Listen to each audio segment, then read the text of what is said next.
Okay, I think I'm going to get started and then hopefully more people will trickle in. Um, but thank you all for being here this morning. This is day two, panel A, the meme-ification of girl. My name is Kelly Curtis. I'm going to be moderating the panel today, and I'm a MA candidate, master's student at Southern Connecticut State University.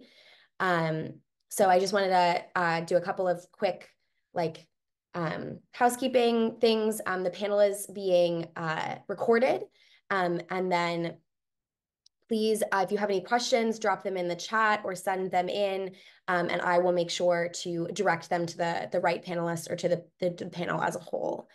And so I am going to introduce y'all. Our first panelist, unfortunately, wasn't able to make it today, but that was Joanna McQuaid, and her paper was entitled "Baby Girl and Making Violence Cute." So we have actually going to have a little bit more time for the presenters today because there will be three of them.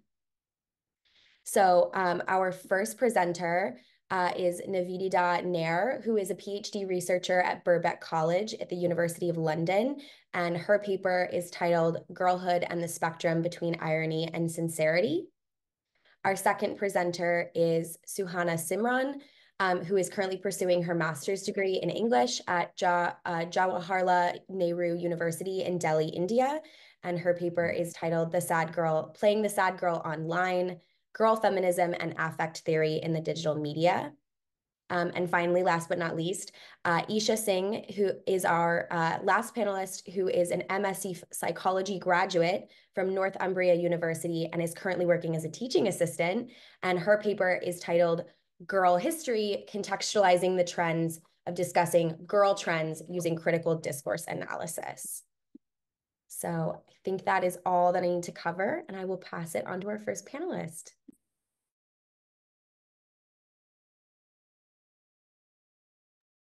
Hi, I'm just gonna quickly share slides and get right into it. Okay, is that visible to everybody? Oh my God, how do I navigate? Sorry. Can you see slides or can you see a Word document? We can see your slides, but we can see Okay, all of great. your slides. That's fine.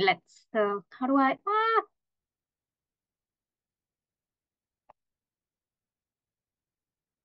Oh, is it doing the thing where it's showing the notes as well? Yes, it is. It's fine. No notes as it says there. I think I'm just gonna have to leave it like this if that's okay. All right, I'm going to jump right into it. So, I'm looking at girlhood and the spectrum between irony and sincerity.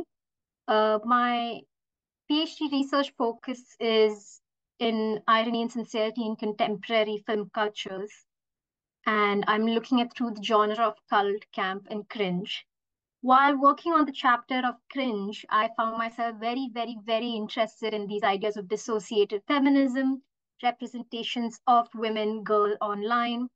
And I'm really grateful for the opportunity to I really love this American word spitball, like to brainstorm in a way, this sort of idea that I've been thinking. And it's also just been a delight, like being among other Girlhood scholars and like really taking that in. So thank you so much for the opportunity.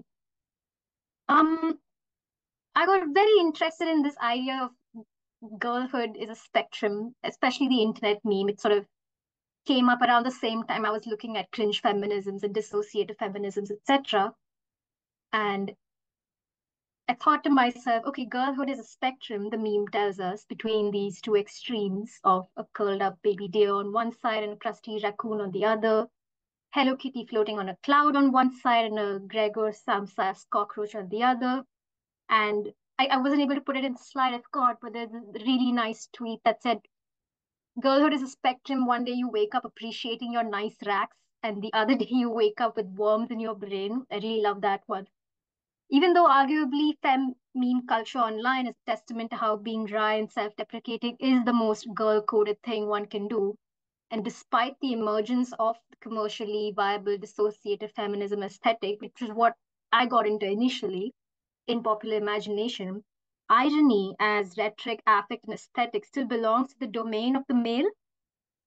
And I thought seeing girlhood as a spectrum is an interesting way to attempt to think through girlhood as a contemporary discourse that relies and conveys a tension between irony and sincerity. I'm also compelled to look into this as a critical theorist, as my interest in neoliberal media culture and film studies has led me to consider this dissociative feminism in contemporary literature and cinema. I find that tracing this phenomena of the Sally Rooney or Tessa Moshpe line of contemporary femme satire, which is also apparent in televisual sort of moments in media like Fleabag or Girls, for example, it's impossible really to look into that without accounting for a corner of meme culture and online discourse that has run parallel to these media moments and also more consistently than these moments of media, which is part of like the key interest I have in girlhood as meme discourse.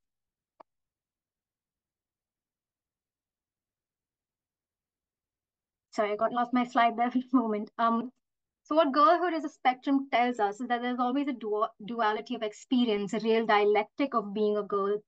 So where there is some notion of an internal private experience and public performance exhibition, both experiences are true. It's not as if one side of the spectrum is real and the other is fake. No. But there's a rhetoric of sincerity espoused here that ironically lands into the trap of the so-called performance paradox. To explain, that's just the idea that if you are sincere and if sincerity is about conveying to someone externally exactly how you feel internally, isn't the act of trying to use it as rhetoric a performance in itself? And if it's a performance, then is it still sincere? When you think of this in terms of gender and girlhood, obviously the Butlerian sort of gender as performance idea aside, merely accounting that girlhood is as much a garb as it is an internal organ begs a reconsideration in light of the peculiarly contemporary excitement, if I may put it that way, to embrace or reclaim girlhood. But obviously, the question then arises but from who or from what are we attempting to reclaim girlhood from today anyway? So, in this sort of presentation, I will attempt to drop a minor tale about this argument about the spectrum of girlhood and consider how its implicit assumptions of what counts as girlhood is one in which irony and sincerity is harnessed in a way that it might begin and borrow from a cishet model of male new sincerity. So think David Foster Wallace or the sort of 90s mumblecore or this emergence of what we can now call the soft boy, but that's a different presentation, but adapts and evolves far beyond its original capacities into a very critical understanding of the self as consumer of the self under neoliberalism today. And that's what I'm more interested in. I'll do this by engaging with two core critical theory texts that have very emphatically and I think very rightfully critiqued the notion of girlhood under capitalism itself. But I promise there's a happy ending. I do think there is something much more interesting going on with girlhood than we imagined. So for the first text that I got very, very into, oh my God, how do I make this? Aha. I'm still gonna give it a shot because it seems so strange trying to. Oh my God, finally. Yes. Uh, sorry, I just realized the problem here. I can't open this, will not see my document as well. Sorry, pals. I'm just gonna leave the slide up here. So the first text is by Tikkun in 1999, a collective of French authors and artists under the name Tikkun, Tiqqun, published a handful of texts relating to post-Marxist debates that would become indefinitely controversial and I'd argue still very prescient through the turn of the century. One of their texts is called Preliminary Materials for a Theory of the Young Girl. In it, the essay argues that a young girl is simply the model citizen as redefined by consumer society since World War One. And yet there are so many ways in which the young girl's facets and functions apply to contemporary neoliberalism today, as Tikkun observed or diagnosed them. And I say them because the text explains that the young girl is not literally related to young girls and is not really gendered, but rather that, and this is actually their core argument, that under capitalism, we are all young girls. We are all the ideal citizen as consumer and consumer as citizen. Consider some of the many ways in which the young girl is the valorized subject of neoliberalism, one in which she is a brand to be sold and to be consumed under the pretense of liberation. For the young girl, what is most secret is also the most public. I'm quoting them from here. Quote, the young girl conceives her own existence as a management problem that is her job to resolve. The application of capital form to all things health capital, sun capital, sympathy capital, etc., and more particularly to bodies, means that the alienated social totality now mediates relations that were once ruled by immediacy. The young girl doesn't love, she loves herself loving. Every relation with the young girl consists in being chosen anew at every instant. In this, it imposes the same contractual precarity as work does. The young girl is the one who has preferred to become a commodity rather than passively suffer its tyranny. As the ultimate tautological form of commodity, she differentiates herself from herself as a singular being. I hope now the sort of like relation between girl as consumer and consumers as girls is sort of starting to present itself. Quoting Marx, representing itself as something differentiated from itself, it begins to show itself in reality as a commodity. The young girl is the commodity that insists on being consumed at every instant, because at every instant she becomes more obsolete. So the commodification of girlhood is obviously not a new argument. Like there have been op-eds ranging from the cut to every other substack or medium piece that sort of cautiously refrain from dealing with any reclamation or embracing or some standing of a culture which goes hand in hand with neoliberal regimes, such as, and we've seen this with the co-optation of self-care, therapy speak, etc. I mean, again, the master's tools will never dismantle the master's house, and so on, so on. That said, while it is easy to see why a Tikkun-esque critique may superficially seem to say that girlhood, like diversity or intersectionality, etc., have all been commodified and we should be wary of it, it is crucial to see that their core argument was actually that commodification works by treating and limiting us to all being young girls. So we can now ask, well, sure, well, what does commodification of girlhood or the girlhoodification of commodification have to do with these spectrums in particular? And here's where I think there is some sort of mildly radical capacity. I can't jump the gun, but it's food for thought, something to really think about. The spectrum of girlhood, the inherent contradiction caused by a self-awareness of the commodification or performative, marketable, consumable mode of girlhood is what I find the most unique in this very contemporary, obviously very online notion of girlhood as a spectrum. It does tell us something, I think, that Tikkun may have not been able to touch upon, which is the potential for a self-awareness and irony to foster a radical position of girlhood. At this juncture, obviously, there is, within critical theory, the split appears like the fork in the road, where on one hand, especially the split between Marxist critical theory, as we know, one is the Frankfurt School logic that ideology is inescapable, it's all tarnished, blah, blah, blah. But then there's also the sort of Stuart Hall, Raymond Williams, British cultural studies model of taking the everyday, the mundane, the low, the mass, the easy, the camp, if you like, taking everything very, very seriously. And I think in attempting, I mean, with this fork in the road, I do think that in attempting thus to put a finger on the pulse of the spectrum of girlhood, this reading of memes or the discourse of girlhood itself generates a great resentment towards having to be a girl as well, which is a very strange sort of affect produced there. Think about these memes that are like, I'm literally just a girl. I'm just a girl in the world. I born to chill, forced to work. Like there's this sort of very interesting like relatability politics here, which I'm not too easily convinced to dismiss off, even though I do think if you want to beat liberal feminism, we have to be really sure of the way we want to talk about girlhood being reclaimed, embraced, whatever. I do find that the language and the sort of meta commentary that the spectrum of girlhood gives us stands as a really sharp, genuinely motivated contrast to something that Tikkun and among others premise their readings of girlhood on. Those readings really take for granted this thing of girlhood being being a young girl, being an inability to be self-aware. Girlhood involves being vapid or vain, narcissistic, blah blah blah.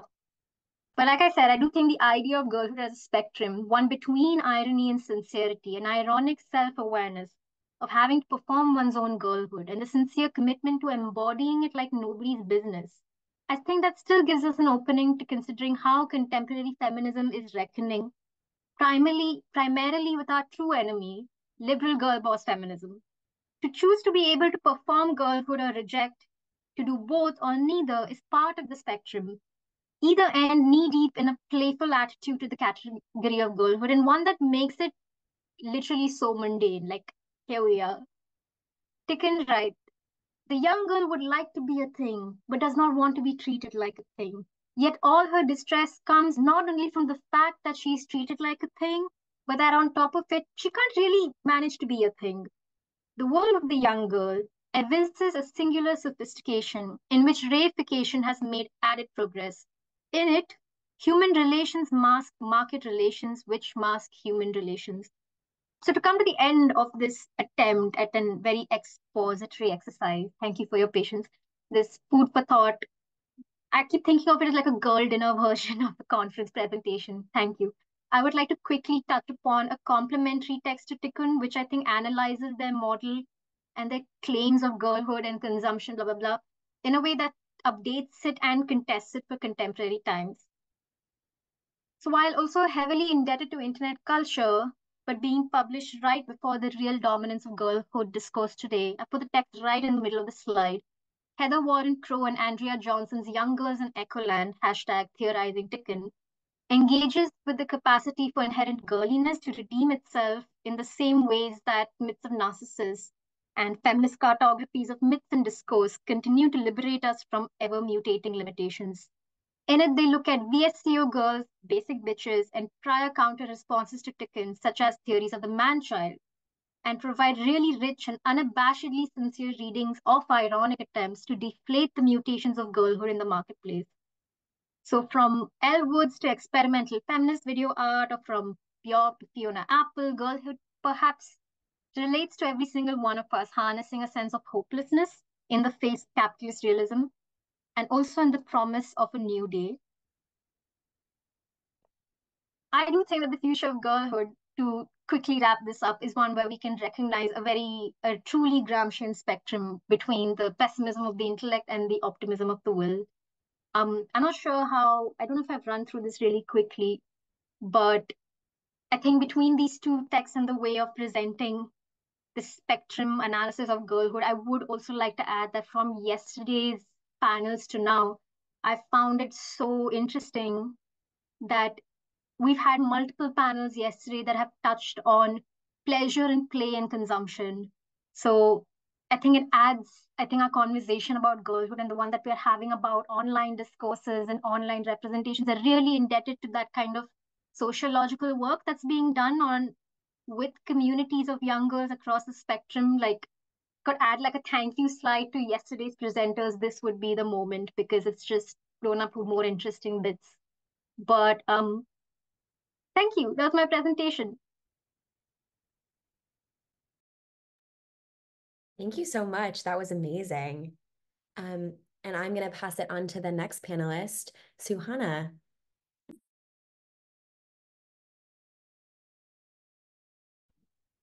Hi, am I audible?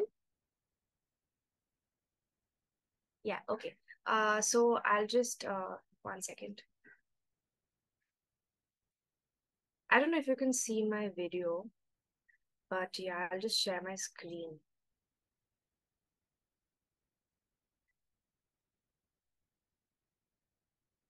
Right now, I'm just seeing kind of a blank screen. I don't know if that's the case for Okay. anyone else. Yeah, just give me a minute. I'll see what's going on.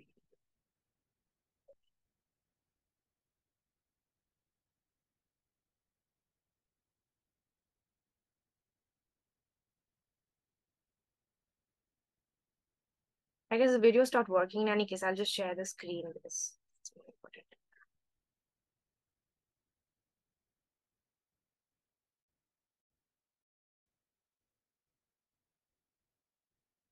Is the screen visible?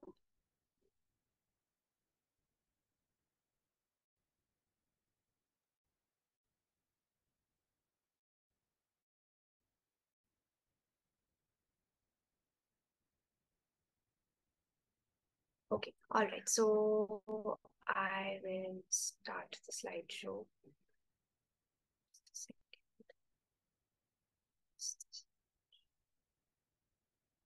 Mm.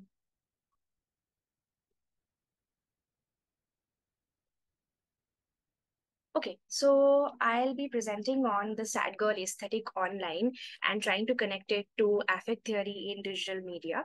So I'll start with a small quote by Sarah Ahmed. In the feminist killjoy for ourselves, we turn the judgment into a project because if feminism causes misery, that is what we might need to cause. So I'll start with this idea about how the sad girl, and especially apps like Pinterest, Tumblr, Instagram, and continues to do so, starting from the 2010s. So one of the most important periods for this for the emergence of the sad girl aesthetic was in 2015 when, influenced by Lana Del Rey, women started taking selfies of coupled with a Tumblr sad girl, posting images of soft focus bruises and even self-harm content. So the sad girl and quotes related to the sad girl quickly appeared on merchandise from mugs and t-shirts to tote bags and necklaces.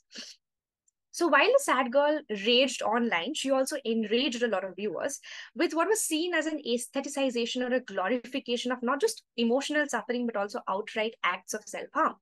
And the consequent moral paranoia that emerged about how mental health ought to be talked about online by survivors of different kinds of mental health illnesses also started a whole host of disclaimers, censorships, and trigger warnings that push the sad girl content sort of into the margins. So when I was conducting this sort of this research into the primary content with regard to sad girl content, I went to a lot of these sites like Tumblr, and a simple search of words like sad, sad girl, or sadness would invite a spate of warnings on these apps, which will encourage the users to seek psychiatric help. Once again, bolstering a divide between what kind of emotions can be suitably expressed online and what kinds are not supposed to be expressed online. So then I'm starting with a few main questions. One of them is that what kind of selves can be expressed without censors and censure online, and why? And why did so many young women feel this urge to jump into this bandwagon of the sad girl trend? And more importantly, it is essential to interrogate through the lens of feminist affect theory that if there is any political possibility at all in the sad girl inserting her affect into the digital space, which breaks apart the aura of positivity and humor and wellness that we usually associate social media with. So one of the important research that was conducted into this kind of sad girl content was by Fredrika Tellenderson in her book 21st Century Media and Mental and Female Mental Health, where she argues about a certain sort of a rhetoric of profitable vulnerability that emerged with regard to mental health conversations online, where a lot of people like Selena Gomez, Demi Lovato, and Meghan Markle all came out with their mental health problems, and they sort of posited themselves as mental health warriors who suffered some kind of psychological disorders, and eventually they got better by fighting against their mental illnesses, and by availing the help of psychiatric healthcare system, they somehow got better, and therefore they were able to overcome their mental illnesses. But the sad girl content is sort of quite different in the sense that it is not this kind of a profitable vulnerability where being vulnerable online helps you come closer to your audiences or to your fans, but rather the sad girl revels in her sadness. The sad girl disrupts a sort of a teleological progression that is displayed in celebrity health, mental health narratives. Because a sad girl does not move from a state of mental health breakdown to healing through the psychiatric system. Rather, the sad girl seems to be stuck in an impasse of reveling in a sadness that destroys her, but she's also unable and even unwilling to escape her sadness. So this is the kind of sad girl content, as you can see in my screen, that you can usually see that, this one meme that reads that no one knows I cry in my sleep, and it combines a whole sort of different objects and different markers of sadness that the girl associates with herself. And in the other one, you can see that how the sad girl really, talks about there is a reference to Gregor Samsa metamorphosis, and there is a whole bunch of female theorists that feminist theorists that we can see in the picture. So it combines basically the sad girl aesthetic invokes the sad and mad women of popular culture, whether it's Amy Dunn of Gone Girl, or Black Swan, or Girl Interrupted, or popular books like Sylvia Plath's Bell Jar. All of them are implicated in this kind of a sad girl content that helps in displaying certain affects online. So aesthetics in general and digital aesthetics in particular is always open to manipulation and reworking. So it is impossible to define what we call sad girl content and what we don't. Rather, it is about the affective resonance that is invoked by certain forms of content that are here categorized as the sad girl content. So The sad girl is also not just sad. It's not that she is just expressing her sadness, but she also pokes fun at her sadness with irony, offering her a way of acknowledging and performing her sadness without necessarily trivializing it. So now I'll come, so these are also again certain examples that we see. In the first meme, you can see that this is not the typical sad girl content in the sense that we don't see any kind of crying faces, but we see a woman who looks really happy, and it's the ideal 1950s kind of a white woman that we see here. But then the writing reads that girls just want to have serotonin. So again, this is also sort of placed into the sad girl content because it is about the girl being inherently sad because of her positioning in the patriarchal capitalist system. Now, coming to feminism and negative affect, feminist theorists like C.R. Nagai have steadfastly theorized on the so-called bad affects or ugly feelings like shame and anger, and have posited that they should not be treated as inherently negative, nor they should be pathologized as an individual problem. Now, one reductive way of seeing this kind of sad girl online is to see her as compulsively expressing her sadness because she can't help it. This also again comes from a patriarchal viewpoint where the idea is that teenage emotions, women can't control their teenage emotion, girls cannot control their pathology.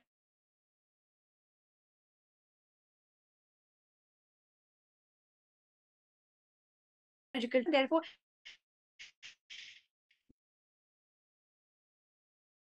they need to be external sensor and should be left to their own devices as long as they add a trigger warning, perhaps. Instead, applying a feminist theory of affect can let us see the radical potentialities of inserting negative affect online, to see not only what it entails for girls and women, but also what it subverts, what it subscribes to, and what it disrupts in this ironic self-deprecating gaze. So Sarah Ahmed, who is one of the foremost theories on feminist affect, whom I quoted earlier, she talks about how the psychological or psychiatric model not only pathologizes some emotions, but also interiorizes them. In the psychiatric model, emotions belong to people, and therefore they can also be corrected chemically through drugs, through medication. She instead suggests that emotions flow, but they do not belong to anyone. Rather, that emotions are crucial to the very constitution of the psychic and the social as objects. So the moral paranoia around sad girls aestheticizing sadness online also presumes that emotions can sort of contagiously travel from the digital space to actual girl bodies, which again sees emotions as sort of like a communicable disease that can pass from one place to another, which again risks transforming emotion to a property, one that's something that one has, and then they can pass it on. Rather, if we look at the theories on affect, in affect is essentially transpersonal, but it is not contagious. Affect moves between bodies, sticks to them, but it does not belong to anyone. So affect is also beyond emotion because affect cannot be simply categorized into negative and positive and bad and sad or happy.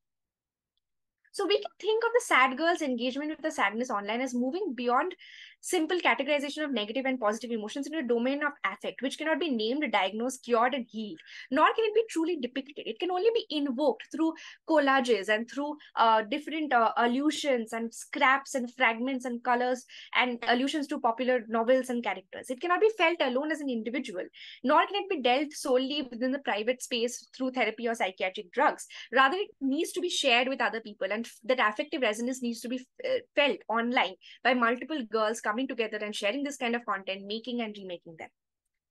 The body is also, of course, cannot be left out of a discourse of sadness online, especially a sick, ailing, abject, or injured body. For it is in the body that affect is felt and lived. So a lot of these sad girl trend appears in postures of languidity, of the contorted body of a woman lying on the sofa, another one of an intoxicated woman lying face down on the floor, or this cover of Anne Bronte's Agnes Grey. So the body, therefore, reclaiming this affect, especially debilitating affect in the digital space, hence at once subscribes to and also suspends stereotypes. Women are already heavily associated with excessive emotions to justify their exclusion from the public space. But reclaiming such an excess online, publicly and unabashedly, plays into stereotype, often exaggerating it further, but without the shame associated with it, without any repression of an affective life that makes the gazers uncomfortable. The refusals of sad girls to perform the role of the cheerful, happy-go-lucky young girl, the quintessence of hope and sexual innocence, exposes the fundamental performativity of girlhood that can be broken apart when the sad girl goes out and expresses her affect online. So this is Audrey Wallen, who proposes sad girl theory, and she actively also participated in sad girl content online, where she suggests that the sadness of girls should be witnessed and rehistoricized as an act of resistance. And she goes on to say that girl sadness isn't quiet, weak, shameful, or dumb. It is active, autonomous, and articulate. It is a way of fighting back. So, in a social media cult of wellness and happiness, where the self constantly monitors itself and always tries to be better, optimize themselves through routines and through different ways of monitoring their self growth and optimization, in this era of can do feminism, Sad Girl really allows us to rethink of a different kind of feminism, which we can perhaps think of as a girl feminism or an amateur feminism, perhaps. This obviously draws from a lot of non-white feminism, such as Audre Lorde's idea of eloquent rage, not an anodyne desire for happiness as a basis of feminist action, or the Sad Girls EK, which is a Mexican group that propagates the idea of a sad girl as a challenge to the culture of machismo in Latin American society. So what happens with such a form of girl feminism, as I would like to call it, is that this kind of pain is performed, but just because it is performed online doesn't mean that it is less authentic. So as Leslie Jameson very nicely argues, that pain that gets performed is still pain. Pain turned trite is still pain. So in that sense, this irony and this exaggerated performance creates a distance with the experience of pain when sad girls express it online, while also continuing to see it as an experience that emerges out of embodied subjects. So finally, I would like to conclude by talking about this kind of a politics of amateur feminism. So what do I mean by that? So basically, given that regulation, or what we out of Foucauldian notion of technologies of the self, is a thriving aspect of digital media today, with a manifold lifestyle bloggers and influencers describing and prescribing ways of living a good life. Such content usually hinges upon notion of self-restraint and self-control, how to control your emotions and how to be that ideal kind of subject of the neoliberal capitalist kind of a space. Rather, in the sad girl content, there is a strategic use of the word girl, because everyone who is participating is not necessarily a teenage girl. They might also be older women or younger women, or not women at all, or not people identifying as a woman at all. So one way to see girlhood is just to see it as a signifier of age. But I think what we're also trying to do it in this symposium is to see the label of girl to be adopted irrespective of age and gender, to see it as a conceptual category in its own right, and not just a stage of life that you overcome and forget. So the activism of the sad girl is not the committed activism that takes to the streets. It's not the committed activism of mainstream feminism, so to say, in the sense that it is deliberately frivolous, it is deliberately flippant and unserious. It plays with and plays out through memes and mood boards and collages. And it is also the girlish or sort of childish feminism of the amateur feminist. It is often over the top. It deliberately revels in politically incorrect statements, often deliberately self-obsessed without any explicit intent to empower other people. And quite often it is also very purposeless, without any self-conscious political affiliation at all. But the very act of female sadness or feminine affect claiming the digital media space is always already political. So sad girl content, irrespective of whether the creator or the consumer is a girl in the traditional sense at all or not, capitalizes on the angst and the intense emotional responses associated almost always with teenage girls to express a feeling of sadness and rage that seems to be pervasive across ages, especially for women and other marginalized genders functioning in this kind of a neoliberal capitalist patriarchal space. So this amateur feminism of the sad girl, I would argue, allows us to rethink the ways in which we interact with digital media. And I think that my presentation would probably leave open a lot of questions, because I'm not trying to suggest that this kind of sad girl content is the ideal way to deal with feminist activism, but it might be one of those ways, and one of the ways in which we rethink how affect is depicted in the public digital space as such. So with that, I'll end my presentation. Thank you.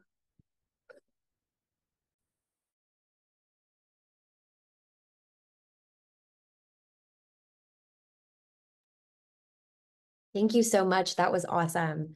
I'm so excited for our discussion. So finally, our last but not least, certainly not least panelist, Isha, I'm going to pass it off to you. Hello, I'll just share my screen. Just a second. Hello, everyone. I hope everyone's having a good morning or good evening, depending on which time zone they're joining in from. Before I start off this presentation, I'm going to try to do something risky, which is try to get some responses out of the people that are here and ask them to put it in the chat box of to just mention some of the girl trends that you've come across recently. if that would be something that people are up for, things that you know.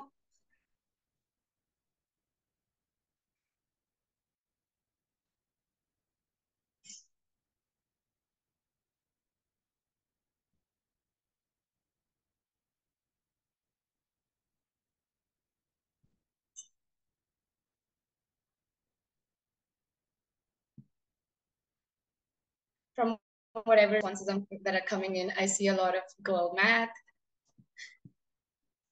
And I think that creates a good basis for me to raise the first question for this research, right? Like, why look at girl trends and why look at them as discourse construction? And I guess in some ways, my response to that is that tackling the girl trend in some ways has become a trend in itself. I'm seeing more responses roll in, just a girl, different girl styles. Tomato girl was something that was really new to me as well while I was doing this research. But to also contextualize this research, I'd like to share some of the driving points behind it.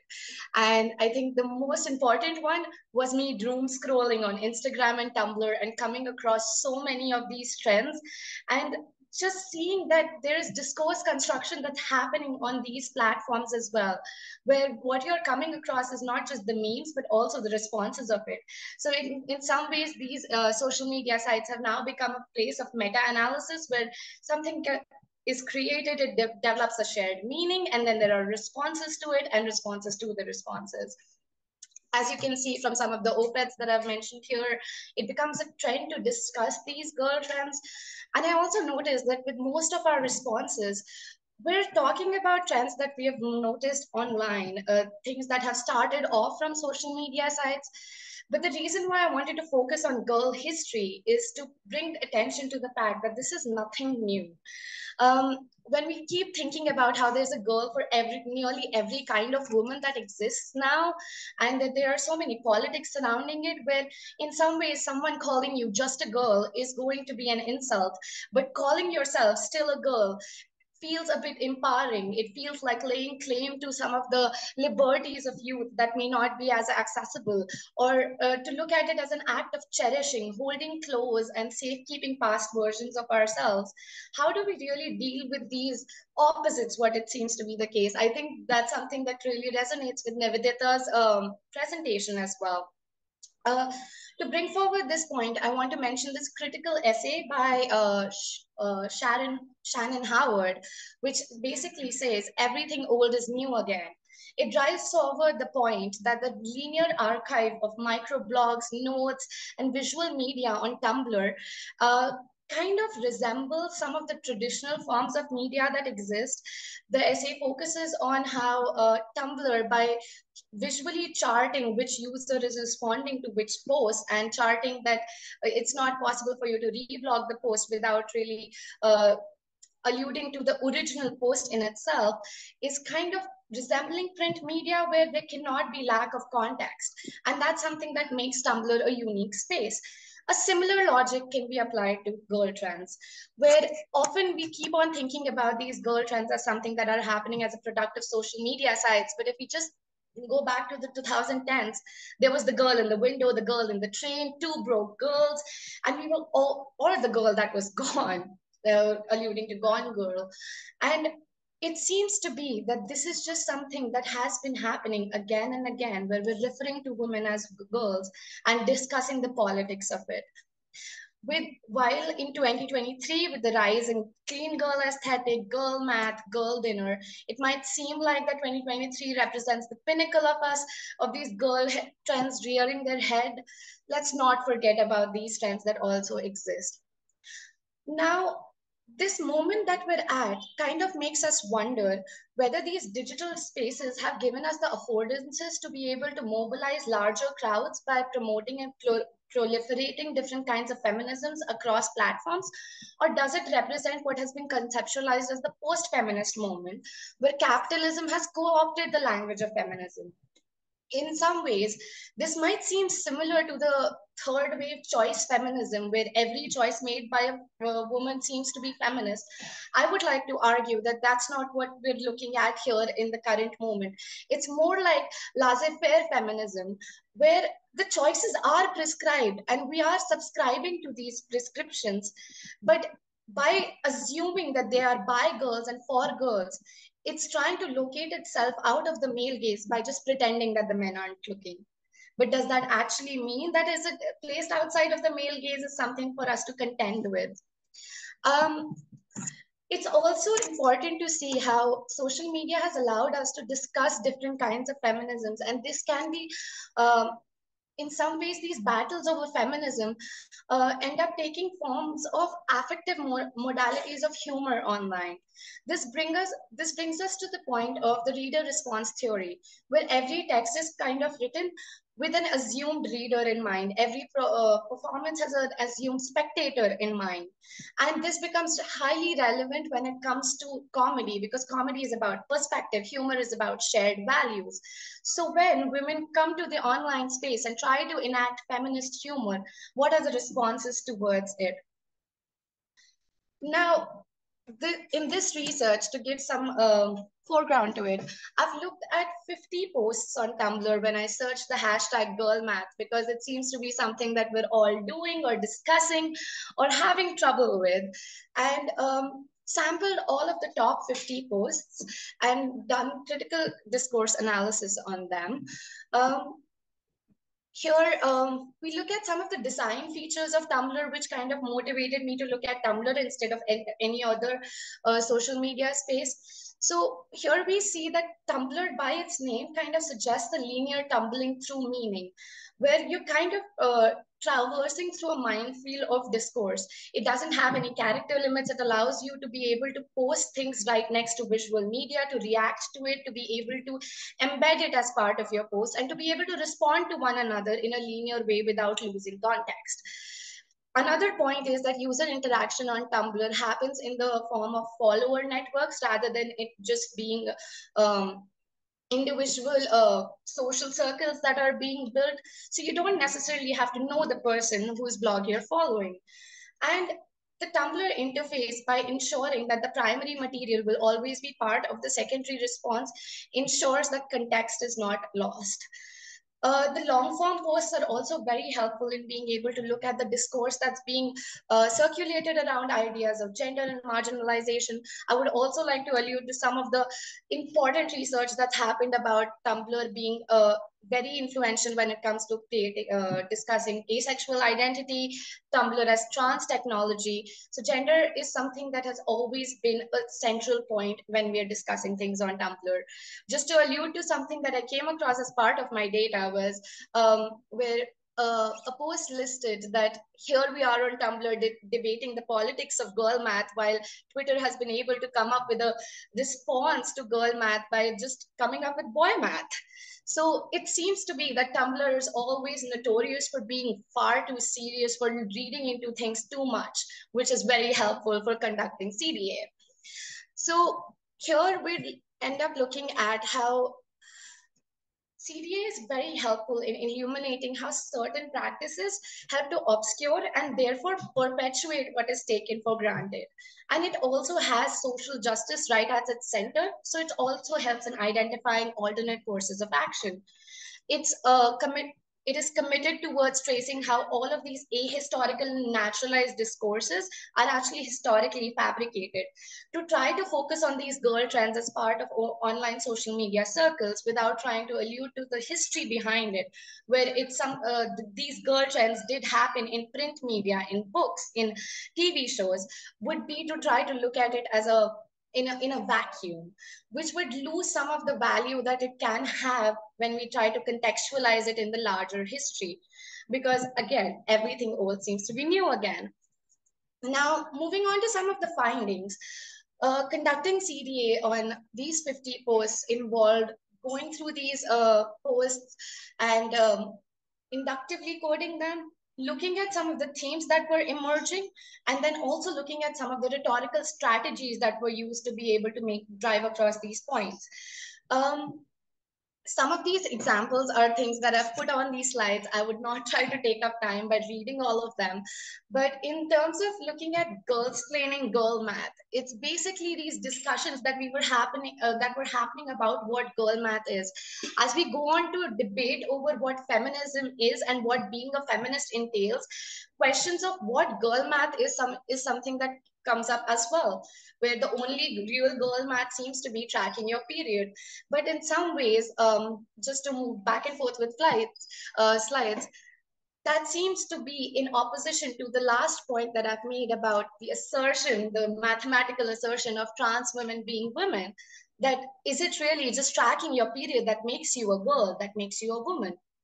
Then we also look at these reactions to girl math as repackaged misogyny. There would be long form posts, things that were refusing to fit on these slides, speaking of how girl math seems to be such a harmful concept that's taking away women's agency and just repackaging them as silly little bimbos who don't know how to do math and manage finances.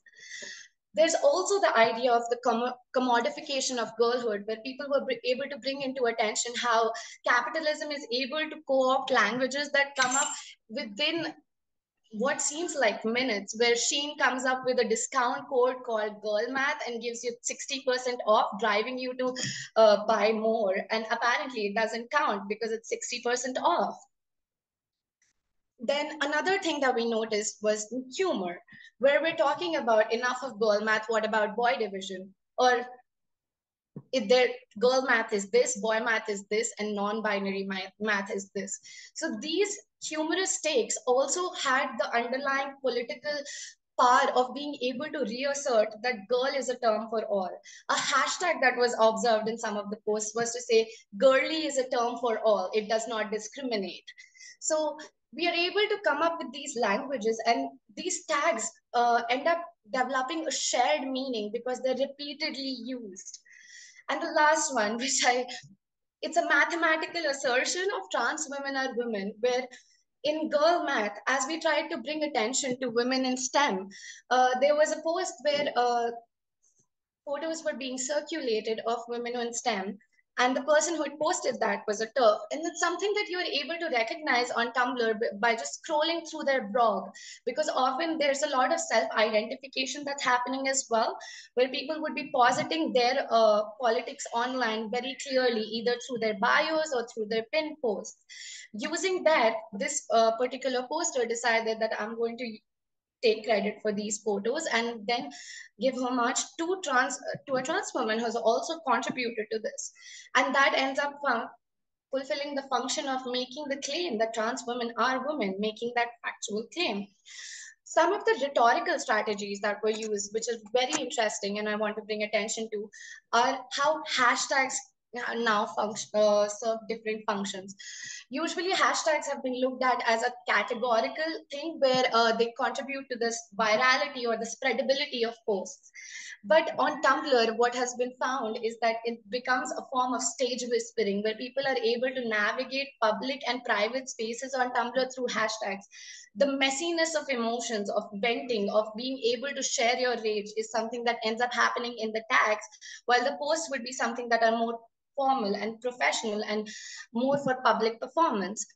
Here we're able to see that the frustration that people feel over girl math, or the belongingness that they're able to have over it, is something that they choose to express in the tags, while the post would be more of a neutral tone.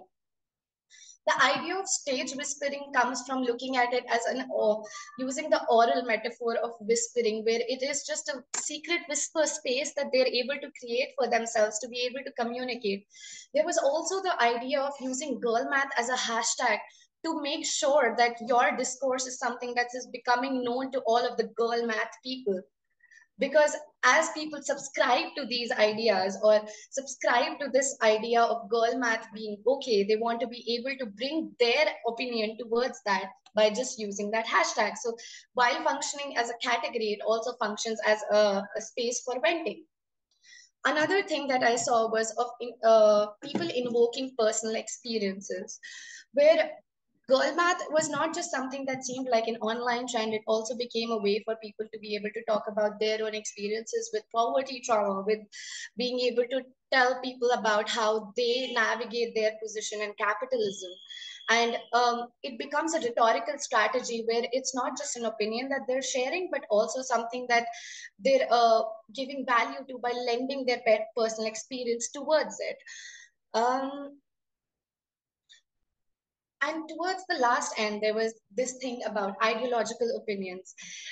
I'm going to try to stay on this slide for a little longer because I want everyone to be able to read it. Here we see some of the long form posts where people are able to talk about why do people seem to dislike girl dinner and girl math so much. This shows the rhetorical strategy of their ideological opinion being showcased, and the thematic idea of girls planning girl math, where girl math is not about being unable to take care of yourself, but it's about how small purchases and capitalism don't feel real. These are some of these ideas that we come across in theory, but now when they bring it up as part of their personal experience, what epistemic privilege do we grant to them? It's also the idea where it ties into the idea of the laissez-faire feminism, where it seems to be that they're not just making the claim that just by virtue of making this choice as a woman it's feminist. It's the fact that why are we not allowed to falter, and the radical potential of being able to falter. However, the flip side of it is also seeing that in some ways, this idea of embracing femininity through girl math often relies on very bioessentialist ideas, and it can be quite infantilizing in nature. People are worried about the idea about it proliferating. Pedophilic ideas where the coquette trend might be something that seems pretty, and it might be something that you're doing for yourself, but what does it mean in the real world as well? What does it mean beyond your own individual choice? And it becomes something where girl math becomes a landscape for us being able to discuss gender, not in the idea with the idea of not what just girl math is, but what being a girl can be and who can be a girl. Because as we discuss what girlhood can mean, it becomes a question of girl who is able to access girlhood as well. So these are some of the references I ended up using, and thank you so much for your patience and time.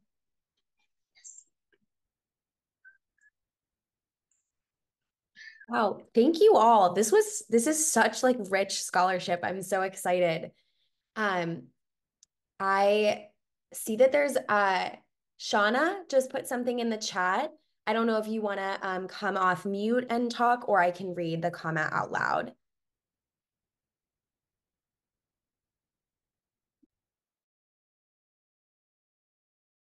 Hi.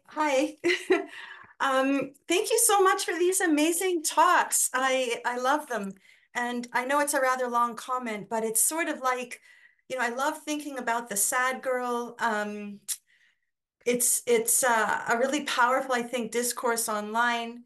But I'm wondering if this is a resistance really to pressures on girls to be happy and pretty and thin, up for it all the time. This good neoliberal subject who is expected to smile and work hard as she fills gaps in the capitalist economy. And it also may be, of course, a resistance to online sexism and sexual objectification, although I think sadness can be fetishized as well. But I think also being sad is not always considered pretty and sexy. So I'm wondering if the word amateur is what you want to go for here. I mean, traditional feminism is already contested, it's already challenged. And so there isn't really a singular definition of what a feminist is.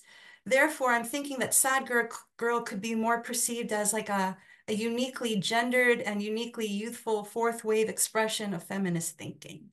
So I kind of paraphrased my own comment there, but anyone is welcome to answer. And thank you so much for these amazing talks. Yeah, right. Thank you for the question. It's a very interesting question to think about because, yeah, I do agree that there is no such thing as like a traditional feminism. But rather, I think the reason why I use the word amateur feminism is because a lot of these girls who are participating in the sad girl content do not want to identify with feminism, whatever that might be defined as. They do not want to see themselves as feminist, whether that's like a third wave feminist or a fourth wave feminist, because feminism as a word as a catchphrase has also been in the post-feminist media, has also been seen as having certain kind of negative connotations, that you always have to be angry, you cannot have fun, you cannot, make jokes about your own condition, your own sadness, that even when you're expressing rage online, it has to be, linked to some form of this rage that you have against patriarchy. Obviously, I do not agree with that definition, but that is the perception that this neoliberal digital media has sold to young women and girls in many ways as well. So I think that when we talk about an amateur feminism, I think about it in the way that these women and these girls do not really align themselves with any form of feminism. They do not align themselves with the fourth wave paradigm or to any kind of academic theoretical paradigms that we usually talk about. So that is when I think of how their participation with feminism is more affective, in that sense that they do not all of them again engage with the theoretical paradigms that we are talking about. So it's amateur in the sense that it emerges out of your lived experience, it emerges out of your affective experience and the affective connections that you build in the online space. So yeah, that is why I use the word. I don't know if it answers your question, but yeah. No, thank you so much. I appreciate all your thoughts. I think that the word amateur does carry a judgment value with it. And so you just might want to think if that's the word you want to use, or if there's like a word that is sort of more open to the possibility that feminism is being reconfigured constantly, especially in online spaces. Thank you so much. I just wanted to draw attention. There's another question in the chat from Barbara. Barbara, I don't know if you want to come off of mute or I can read it out loud. I can come off mute. Hold on, let me see. I was just noticing across all the papers a discussion of humor and pleasure, or humor and irony. And I believe Nivedita mentioned camp very briefly. And so I was, particularly interested in the ways in which they might see this as some of these memes and online content as engaging with camp. I'm just going to answer that. I'm glad you caught on to the camp part of it, because my original thesis, the one I'm working on, is irony and sincerity, and I'm looking at camp and cringe and cult. What I found, I like that you picked up camp, because I admit I got into this whole way of thinking about humor means girlhood through cringe. But it's a very interesting point to be made here that camp is probably the original history of ironically positioning femininity, excess, like you've got stuff like so many other words, kish, schlock. We do have like a rich critical vocabulary for this. As for, I guess this is where the sort of camp wanes and cringe appears, is the digital landscape, where camp is also now related to a particular idea of queerness, where queerness is an, I'm putting this really like crudely, obviously, an ironic way of approaching feminine expectations and its own history, like that, like queer performative subject, all of that stuff. So yeah, actually, this is actually very interesting. It's a good way to like trace. One may even go ahead as to say then that cringe dissociative feminism traces itself back to a history of camp and camp aesthetics in its own way, which, as you know, you get into what camp is, and that would take its own like volumes and volumes of trying to like define that. I do think we probably online culture cringe has learned its humor from camp, where it has to sort of rely on an ambiguity in that way. I think my cat agrees. Why is he being loud now? Yes. But I think too, like Suhana was talking about, is this kind of deliberate, unserious, flippant kind of, oh, hello, Poos. That over the top, this over the top, politically incorrect kind of, it seemed also to be engaging in some way, or in some kind of conversation with camp too, possibly. Yeah, I think in some ways it does, because also the sad girl content borrows from a lot of popular culture references that really collate together very different kinds of texts. And I also see a question in the chat about Gregor Samsa being a huge part of girl content. Yeah, that is really interesting, because the ways in which these cultural forms interact with each other, like for instance, even Dostoevsky is a huge part of girl trends online. Why do these things all come together? And I think that is also about affective engagements with the text, and how the girl reader is really making us rethink how we think about these very canonical literary texts as well, that they are being popularized through these aesthetics, and they are being made camp. So the definition of camp is also, I think, shifting as a result of these online trends.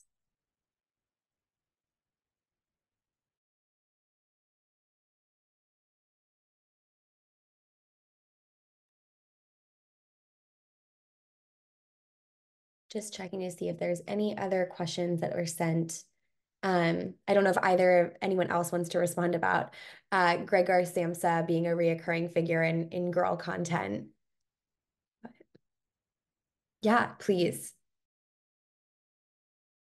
I don't know if you can hear the cat. I hope not. Yeah, that's very interesting. I was thinking about, so let's say let's do like a little syllabus of it. So we've got Gregor Samsa, then there is Dostoevsky, which borrows from the dark academia sort of thing, right? And I swear there was a moment where, like, before everyone discovered that there's Beauvoir, it was also Albert Camus, like way back in the Tumblr times. Like, my memory is failing me now. But I guess that is also fits into what Barbara was saying about the ironic sort of co-optation of male masculine figures, which then connects to what Suhana was saying about, yeah, because it raises the question of how are women reading this? Like, I think the Gregor Samsa thing actually reminded me of this one, Girlhood and existentialism. Exactly, almost, because there's this idea also that existentialism is like for men, right? Like, so like what does a female existential looks like, and why does it relate a lot to, like, I think the work of Lauren Ballon is really interesting here, like on sentimentality and the sort of low and high ways of like demarcating female content and male content. Like, this gender thing is also then a class thing, it's also a consumption thing. Like we can have, I don't know, how do you say this, like rom-coms and soap operas and things like that, but men get to have this. So I guess girl content and girl history is always closely interlinked to trying to sort of snatch back those moments where irony might lend itself. But I think I'm very much on the same part as like Isha, where it's like I'm a little bit like skeptical about the power of that, because we do live in a post-male sincerity where we do know what happens when irony gets co-opted by like that sort of thing. Trump becomes president, shit like that happens. So like there has to be a way of like tracing this back. But yeah, like I was just thinking this very silly anecdote. When I was in college, I was telling a friend, I just said it very offhand, just like, man, I want to write the next great, like I was talking about David Foster Wallace and Jonathan Franzen or something. And I was like, dude, I want to write the next great American novel. And my friend turned to me, she said, girl, we're Indians. And I was like, oh yeah, dude, I forgot about that. It's almost like this sort of like we're so like induced into this cultural thing that it becomes like, I think girl identities online becomes this very interesting way of like really undoing these notions. Like, I didn't even question it when I said that. It haunts me to this day, but like that sort of thing. Yeah, I would love, yes, Isha, please to if you feel comfortable like expanding on your comment in the chat. I just wanted to expand upon what Navedata was talking about, how in some ways philosophy never seemed to be the domain of women, right? Where it's something that we're able to access only through irony now. We need to demonstrate meta-awareness about us being posited as hysterical women to be able to speak of something that has a value. Where in some ways the reading of girl math has also been that finances, even if women were handling financial situations in the household, especially in the Indian context, since time immemorial, it was never something that was actually acknowledged. But now that there is independence and there is this libertarian idea of being individualistic, how do we really handle these finances, and how do we speak of these grievances of handling finances. And it seems to take that ironic form of doing girl math, of being able to do the mental labor of jumping through hoops to be able to justify these expenses that you're making for yourself so that they don't appear frivolous. And if they are frivolous expenses, they need to come at the cost of you demonstrating that awareness that they are frivolous expenses and I deserve it. And why do I deserve it? Because it's a feminist choice. So in some ways, there's a whole construction that ends up happening around it. Yeah. I don't know how much this connects, but it's making me think about the ways in which we have to, like, linguistically in spaces, like, we know what we're saying makes sense, but then we have to say, like, but that makes sense. Does that make sense? Like, you have to, like, couch all of this stuff and all this extra language in order to be like, but I don't know if but I don't, and then, like, of course the language makes sense, but you have to, like, make sure that you're creating these layers. And I think irony is also, like, it's creating these layers of understanding. Saffron is also made another comment in the chat about the baby girlification of, would Saffron, I don't know if you feel comfortable coming off mute and talking or sharing, but I'm just, yeah. I'll come on voice. I'm kind of just musing on it because my background is more literary, but there's been kind of, oh, can anyone hear me? No. We can hear you. You're just a little, it's a little, like, far away for me, little tinny. I'm just saying that there's been these sort of growing discourse on Kafka where he was kind of memed on Tumblr, and then people kind of try to distract from that and say, oh, well, there is this really complicated Jewish history with his writing. And now we've kind of circled back to him being well known enough to be referenced, but does that also, is it some sort of, why are we referring to this masculine person? Is it that he's sad enough that he's on an almost relatable level to a girl? Is a girl this sort of a, not patheticness, but like there is that sort of subjugation inherent in it. But I'm not sure if that's really relevant to anyone. I don't want to distract from anyone.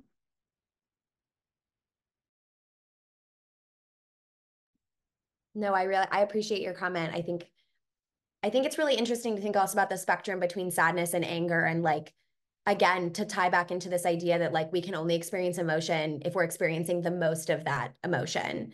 And that it's only, like, not justifiable, but, like, taken seriously and yet devalued when it's the highest level of something. Yeah. I don't know if anyone else had any other questions. We have a little bit of extra time. So this is just, like, such rich scholar. I'm so excited. There's so many things I'm gonna leave this panel with and then go look up and read.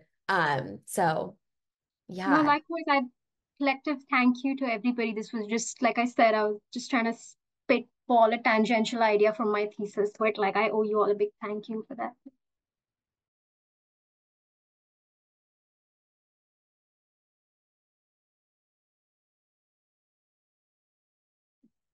Well, we have about 5 minutes left. I just want to make sure, in case, for our panelists, was there anything else that you would like to add, or anything else that you felt like, because we had a time, wow, my words just failed me because of the time constraints of your presentation. Is there anything else that you wanted to add just while we have this little bit of extra time, to talk about or to cover?